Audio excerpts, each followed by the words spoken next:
Mary Celeste, misteri kapal yang kehilangan penumpangnya. Mary Celeste, sebuah kapal pengangkut kargo dan penumpang ini adalah salah satu misteri kelautan terbesar di dunia. Pasalnya, pada tahun 1872, kapal ini ditemukan di Samudra Atlantik dalam keadaan terbengkalai dan tanpa ada satupun awak dan penumpang di dalamnya. Kapal Mary Celeste melaut menuju Selat Gibraltar dalam keadaan yang sangat layak dan diisi dengan awak-awak kapal yang berpengalaman. Rencananya kapal tersebut akan melaut sebulan dengan persediaan makanan yang bahkan cukup hingga 6 bulan. Ketika ditemukan, kapal tersebut berjalan tanpa ada satupun kru maupun penumpangnya, serta dengan muatan yang tak tersentuh. Bahkan barang-barang berharga mereka ditemukan berada pada tempatnya. Misteri menghilangnya para penumpang dan kru kapal inilah yang menjadi misteri kelautan terbesar di dunia yang tidak terpecahkan hingga saat ini. Mary Celeste pada awalnya bernama Amazon dan memiliki bobot sebesar 282 ton dengan tinggi mencapai 31 meter yang termasuk dalam jenis kapal bertiang dua. Kapal ini dibuat pada tahun 1861 di sebuah desa di Pulau Spencer, Nova Scotia. Kapal ini didaftarkan di kota terdekat Parrsboro, Nova Scotia dengan kapten pertamanya yang bernama Robert McLean dan meninggal di atas kapal karena mengidap pneumonia. Kapten selanjutnya adalah John Nutting Parker yang lalu diberhentikan karena kecelakaan menabrak kapal nelayan serta kebakaran di tengah dek.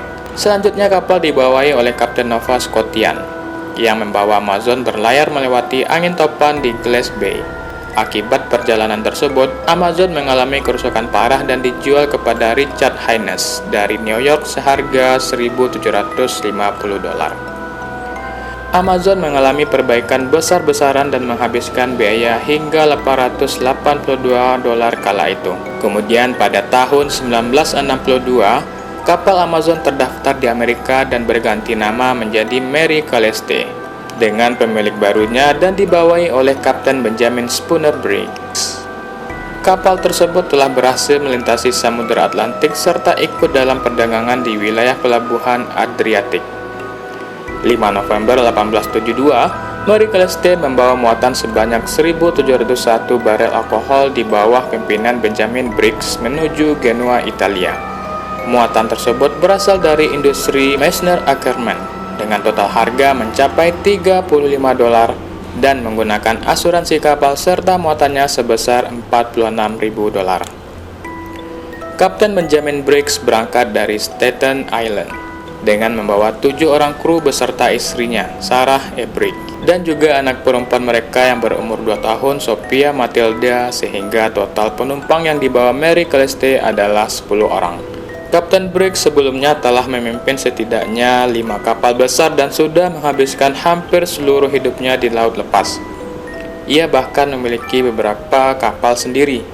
Di dalam kelompok kru pelayaran kali ini, ada 4 orang berkebangsaan Jerman dan 1 berkebangsaan Denmark. Namun mereka semua fasih berbahasa Inggris serta memiliki catatan yang baik. Selain itu, mereka juga pelaut yang sangat berpengalaman. Dari asal pelabuhan dan tujuan yang sama, kapal De Gratia melakukan pelayaran 7 hari setelah Mary Celeste berangkat. Kapten dari De Gratia, David Reed Morehouse, ternyata mengenal Kapten Briggs secara pribadi dan memiliki hubungan yang baik. Selama bulan Oktober, ada beberapa laporan mengenai cuaca buruk. Namun saat pelayaran, De Gratia melewati Samudra Atlantik ternyata tidak ada hambatan cuaca. Pukul 1 siang di tanggal 4 Desember 1872, melalui teropongnya, juru kemudi De Gratia melihat sebuah kapal yang mengapung sejauh 5 mil dari posisi mereka saat itu, atau sekitar 600 mil dari sebelah barat Portugal. Juru kemudi tersebut kemudian melapor kepada perwira 2 kapal, John Wright, yang kemudian diteruskan kepada Kapten Morehouse. Pengalamannya berada di lautan mengatakan bahwa ada keganjilan pada kapal tersebut, sehingga Kapten Morehouse memberi instruksi untuk mendekatinya. Ternyata kapal tersebut adalah Mary Celeste. Tentu saja hal ini membingungkan Kapten Morehouse dan membuatnya bertanya-tanya kenapa Mary Celeste belum juga berlabuh di Italia.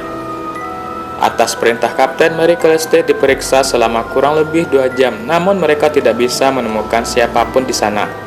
Mary Celeste berlayar sendiri dengan perlahan menuju terusan Gibraltar. Menurut laporan, salah satu awak kapal De Gratia, Oliver Deveu, kapal tersebut benar-benar kosong dan seluruh ruangan telah terendam air. Terdapat 3 pompa di kapal tersebut. Satu masih berfungsi dengan baik, namun kedua lainnya telah dibongkar. Dek kapal juga terendam air setinggi 1,1 meter. Meskipun terendam air, namun nyatanya Mary Celeste masih dapat berlayar. Semua berkas yang ada di kapal menghilang kecuali buku harian Kapten Benjamin Briggs. Kompas kapal juga mengalami kerusakan. Jam kapal tidak berfungsi, dan satu-satunya sekoci Mary Celeste menghilang. Kapten Morehouse kemudian memerintahkan beberapa awak kapalnya untuk mengambil alih Mary Celeste dan membawanya melanjutkan perjalanan menuju Genoa, Italia. Setelah berlabuh dan muatan Mary Celeste diturunkan, ternyata ada 9 barel yang telah kosong. Namun anehnya, persediaan makanan serta air bersih untuk 6 bulan ke depan tidak tersentuh sama sekali. Begitu juga dengan barang pribadi milik seluruh penumpang kapal. Tidak terlihat adanya tanda-tanda terjadi perkelahian maupun kekerasan di dalam kapal, sehingga fakta ini mencoret kemungkinan adanya pembajakan oleh perompak. Sepertinya seluruh penumpang Mary Celeste meninggalkan kapal dengan terburu-buru. Teori-teori mengenai apa yang terjadi dengan Mary Celeste mulai bermunculan, mulai dari penculikan alien, lorong waktu, segitiga bermuda, hingga monster-monster laut yang untuk sebagian orang sangat tidak masuk akal. Namun, ada beberapa teori yang mungkin saja masih bisa diterima oleh logika kita. Yang pertama, pembunuhan oleh awak kapal De Gratia. Ada beberapa teori yang muncul mengatakan awak kapal De Gratia bertujuan mengambil alih hak kepemilikan kapal Mary Celeste karena mereka yang menemukannya. Namun teori ini terbantahkan karena fakta bahwa Kapten Morehouse adalah sahabat baik Kapten Briggs. Dan juga Mary Celeste berangkat 7 hari lebih awal, sehingga harusnya tidak mungkin De Gratia bisa menyusulnya. Pihak berwenang juga tidak menemukan bukti dan indikasi yang mengacu ke teori ini. Yang kedua, penipuan asuransi. Teori lainnya mengatakan bahwa ada kemungkinan Kapten Briggs dan Kapten Morehouse bersengkongkol untuk melakukan penipuan asuransi. Lalu dikatakan Kapten Briggs masih hidup dengan mengganti identitasnya. Namun teori ini juga terbantahkan karena ternyata hasil uang dari asuransi tidak akan mencukupi biaya hari tua mereka berdua. Yang ketiga, badai.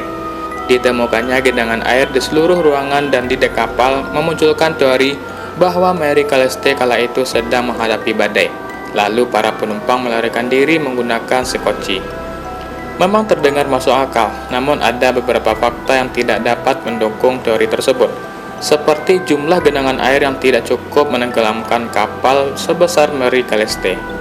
Di sisi lain, Kapten Briggs dan awak-awaknya adalah orang yang sangat berpengalaman, jadi tidak mungkin mereka mengambil keputusan segegabah itu. Selain itu, tidak ada laporan mengenai adanya badai di jalur yang Mary Celeste lewati. Yang keempat, gempa bumi. Kapten David Williams yang beberapa kali pernah mengalami gempa bumi ketika berlayar mengajukan teori ini. Menurutnya saat itu kemungkinan ada gempa bumi yang terjadi dan 9 tong barel alkohol tersebut pecah lalu tumpah ke lambung kapal.